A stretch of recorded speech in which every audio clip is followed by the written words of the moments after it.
नमस्कार, आप देख रहे हैं NY24 हिंदी चैनल। आज की तारीख है 2 जून 2026, दिन है मंगलवार।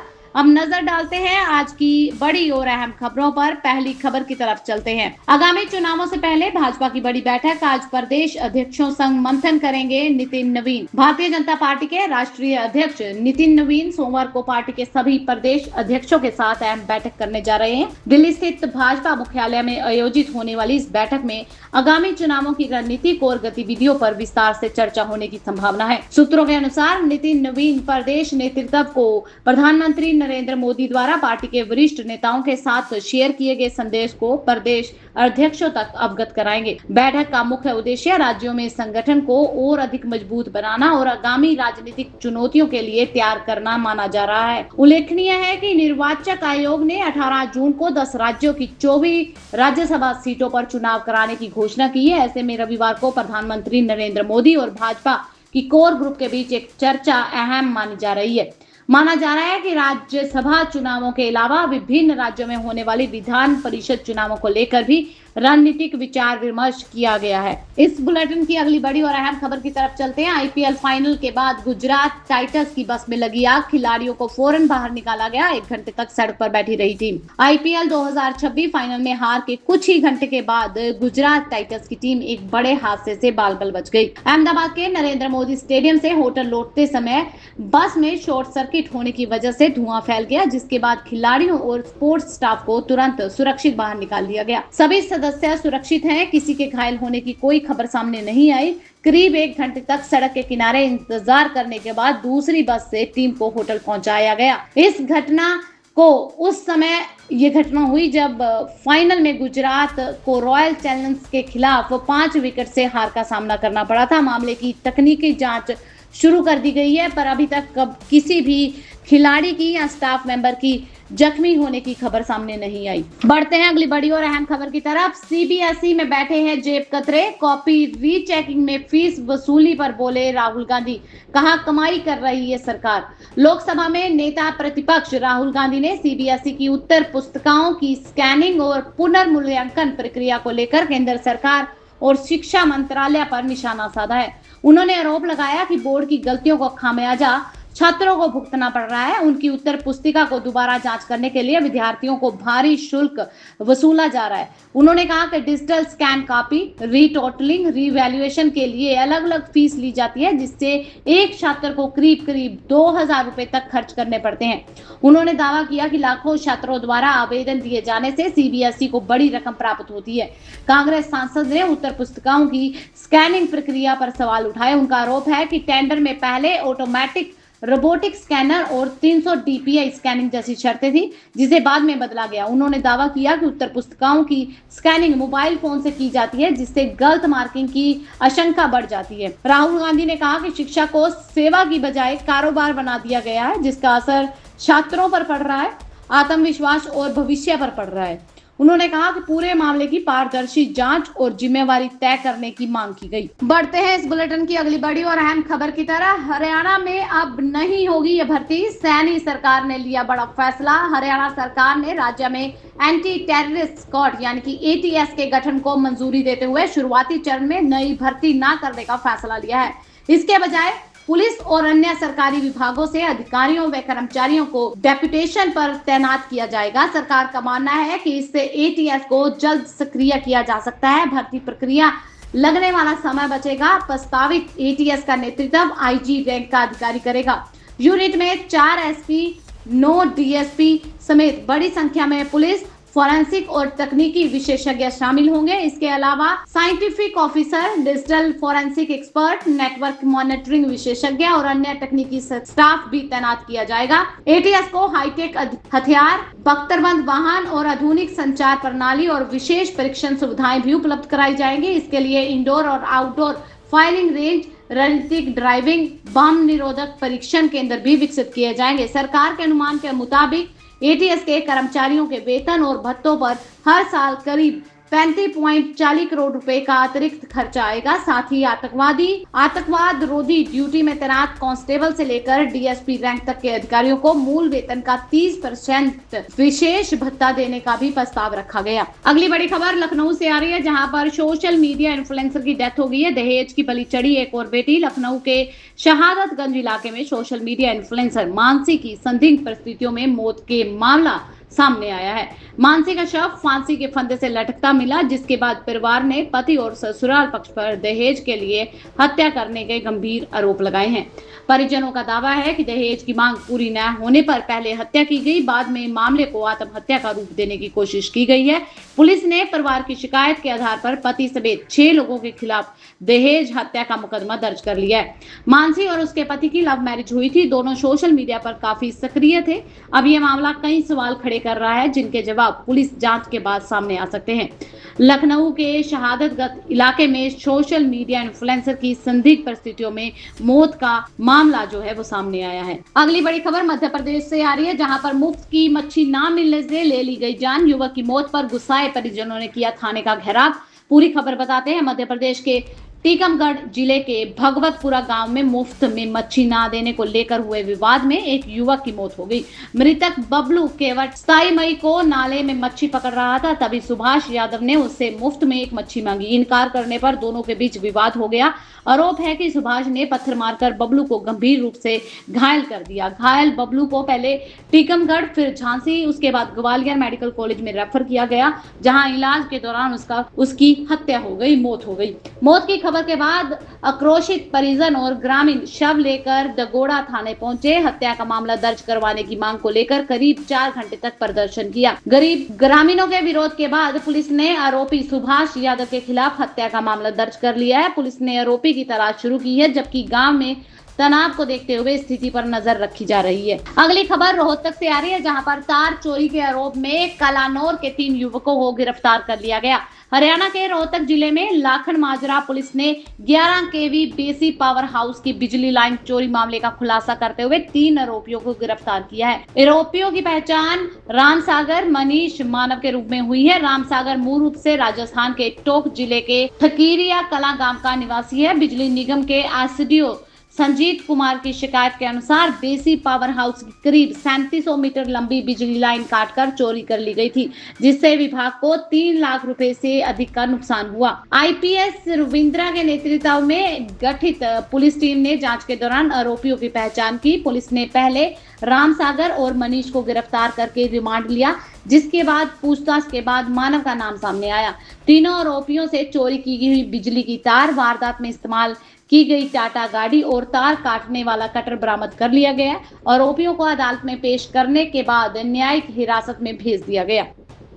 अगली बड़ी खबर अमृतसर से आ रही है, जहां पर 1.145 किलोग्राम हीरोइन सहित 4 आरोपी गिरफ्तार किए गए। अमृतसर कमिश्नरेट पुलिस ने नशा तस्करों के खिलाफ बड़ी कार्रवाई करते हुए 1 किलो 145 ग्राम हीरोइन, 64,000 रुपए की ड्रग मनी और एक इलेक्ट्रॉनिक कांटा और एक एक्टिवा स्कूटर बरामद करके 4 आरोपियों को गिरफ्तार किया है। यह कार्रवाई थाना इस्लामाबाद की पुलिस चौकी कोट खालसा की टीम ने की है।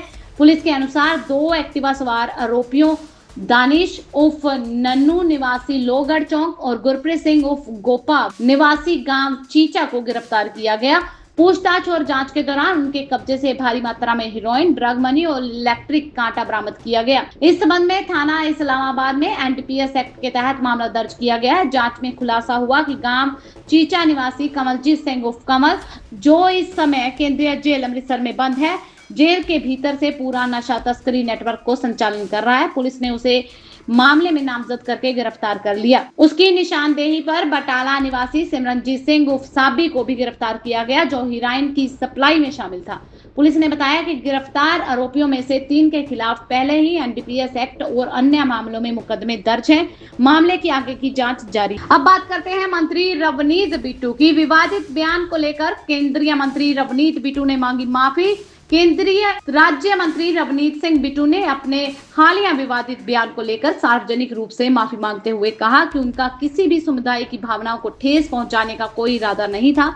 शनिवार को अमृतसर हवाई अड्डे से मीडिया से बातचीत करते दौरान उन्होंने कहा कि यदि उनके बयान से किसी भी वर्ग, समाज या फिर धार्मिक समुदाय को दुख पहुंचा है तो उन्हें इसके लिए दिल से खेद प्रकट करते हैं। बिट्टू ने कहा कि यदि कोई आयोग या फिर संबंधित प्राधिकार उन्हें बुलाता है तो वह समय उपस्थित होकर अपना पक्ष रखेंगे। आवश्यकता पड़ने पर लिखित रूप में भी माफी मांगने को तैयार है। उन्होंने कहा कि उनके राजनीतिक जीवन में सभी वर्गों और समुदायों का सम्मान सर्वोपरि रहा है। पंजाब की कानून व्यवस्था पर बोलते हुए केंद्रीय मंत्री ने कहा कि राज्य में गैंगस्टरवाद अपराध चिंता का विषय बने हुए हैं। उन्होंने अपराधियों के खिलाफ सख्त कार्रवाई की जरूरत बताते हुए कानून लागू करने वाली एजेंसियों को समाज का सहयोग मिलना चाहिए कहा। कांग्रेस की आंतरिक राजनीति पर टिप्पणी करते हुए रवनीत बिट्टू ने कहा कि पार्टी के भीतर मतभेद अब खुलकर सामने आ रहे हैं। उन्होंने उम्मीद जताई कि कांग्रेस हाईकमान पंजाब कांग्रेस अध्यक्ष राजा अमरिंदर सिंह वड़िंग पर अपना भरोसा कायम रखेगा। बढ़ते हैं अगली बड़ी और अहम खबर की तरफ। अब अलीगढ़ के मुसलमानों ने भी उठाई मांग, बोले गाय को करें राष्ट्रीय पशु घोषित। गाय को राष्ट्रीय पशु घोषित करने की मांग को लेकर किसान सेना के बैनर तले हिंदू संघ मुस्लिम समुदाय के लोग अलीगढ़ के डीएम कार्यालय पर पहुंचे। वहां उन्होंने अपनी मांग को लेकर प्रदर्शन किया। साथ ही इस संबंध में सीएम योगी आदित्यनाथ को संबोधित ज्ञापन एएसएम प्रथम विनीत शर्मा को दिया गया। पहले भी गाय को राष्ट्रीय पशु घोषित करने की मांग को लेकर हिंदू संगठन उठाते आए हैं, लेकिन हाथों में बैनर लेकर हिंदू मुस्लिम समुदाय के लोग डीएम कार्यालय पहुंचे। बैनर पर लिखा था कि मुसलमानों की एक ही मांग है, गाय को राष्ट्रीय पशु घोषित किया जाए। इसे लेकर वहां लोगों ने नारेबाजी के माध्यम से अपनी मांग रखी। प्रदर्शन के बाद एसीएम प्रथम विनीत मिश्रा को इस बारे में ज्ञापन सौंप दिया गया। प्रदर्शन के दौरान लोगों ने कहा कि जो गाय के नाम पर सियासत हो रही है वो बंद होनी चाहिए। गाय के नाम पर लोगों को फंसाने का काम किया जा रहा है। सभी विधायक अपने यहां से प्रस्ताव पास करके केंद्र को भेजें, गाय को राष्ट्रीय पशु घोषित किया जाए। डबल इंजन की सरकार ने अगर गाय राष्ट्रीय पशु घोषित ना की तो बाद में मुश्किल होगी। अगर गाय को राष्ट्रीय पशु घोषित कर दिया जाता है तो कोई भी इस पर हाथ नहीं डालेगा। अगली बड़ी खबर लुधियाना से आ रही है, जहां पर पाना चाबी फैक्ट्री में गैस लीक हो गई। दम घुटने से पिता और बेटे समेत 3 की मौत हो गई। कई मजदूर अस्पताल में भर्ती हैं। लुधियाना में पाना चाबी बनाने वाली एक फैक्ट्री में जहरीली गैस लीक होने से बड़ा हादसा हो गया। गैस रिसाव के कारण फैक्ट्री में काम कर रहे मजदूरों में हड़कंप मच गया। हादसे में दम घुटने से पिता और पुत्र समेत 3 की मौत हो गई, जबकि अन्य मजदूर गैस की चपेट में आकर गंभीर रूप से प्रभावित हो गए। कुछ मजदूर बेहोश हुए, कई की हालत चिंताजनक बताई जा रही है। प्रत्यक्षदर्शियों के अनुसार फैक्ट्री में रोज की तरह कामकाज चल रहा था। इसी दौरान अचानक गैस पाइपलाइन या फिर किसी सिलेंडर से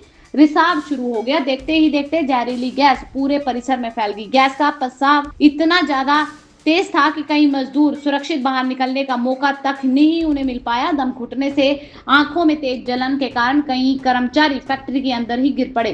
घटना की जानकारी मिलते ही मौके पर हफरा तफरी का माहौल बन गया। स्थानीय लोगों और प्रशासन की मदद से फैक्ट्री में फंसे लोगों को बाहर निकालने का काम शुरू कर दिया गया। हादसे में जान गंवाने वाले लोगों की पहचान माना और उसके बेटे अमित के रूप में हुई है। बताया जा रहा है कि दोनों मशीन के नीचे से निकलने वाली मिट्टी को ट्राली में भरने के लिए गए थे।